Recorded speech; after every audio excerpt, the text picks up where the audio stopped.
Staying on the international front, in Ireland, there is a major pro-life story we are continuing to follow. Next month, on May 25th, the Emerald Isle will hold a referendum on whether or not to lift the nation's 8th Amendment, which guarantees the right of life to both the mother and the child. That amendment, put into place in 1983, is viewed as the strictest abortion restriction in Europe and has been under increasing attack by abortion advocates. But there was a recent wave of optimism for the law protecting the unborn at last month's Save the 8 rally in Dublin, with an estimated crowd of 100,000 showing up to support life. We're going to win because of you and people like you across this country. The man we just heard speaking is Declan Ganley, an Irish businessman and political and pro-life activist in Ireland. Today we speak to Declan Ganley from Rome. Thanks for being with us. Great to be here, Catherine. As someone so involved with the pro-life movement in Ireland, can you explain to our viewers the importance of the 8th Amendment and what's at stake with the upcoming referendum? Sure. The 8th Amendment is an amendment to the Irish Constitution that recognises the right to life of preborn boys and girls in Ireland and their equal right to life with the right of their mother. That's the significance of it. It's a unique piece of constitutional law and it's something we want to keep.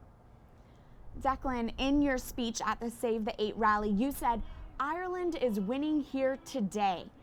Do you get the sense most people in Ireland do hold pro-life views?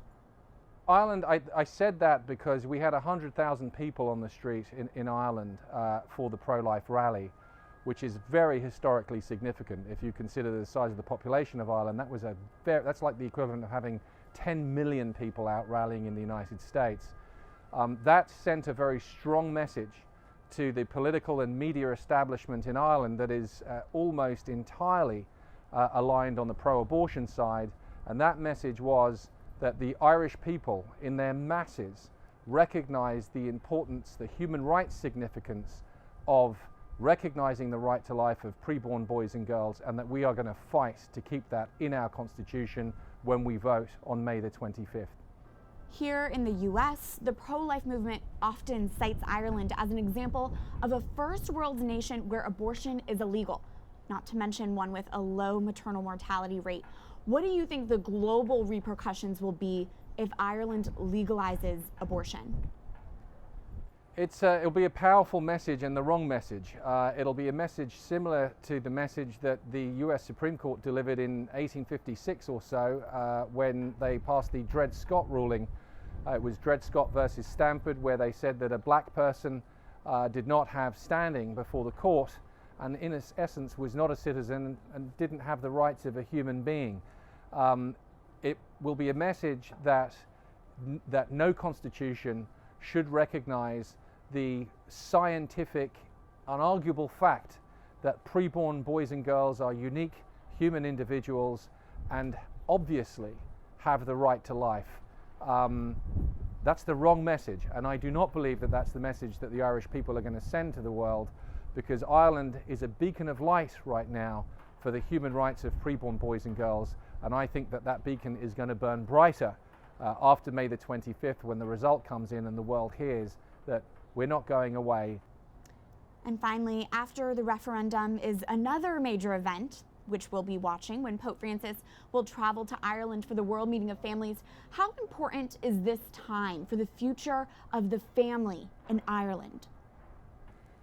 It's hugely important. The message that the family is the fundamental building block of civilization, of order, of all that is good, of countries of laws.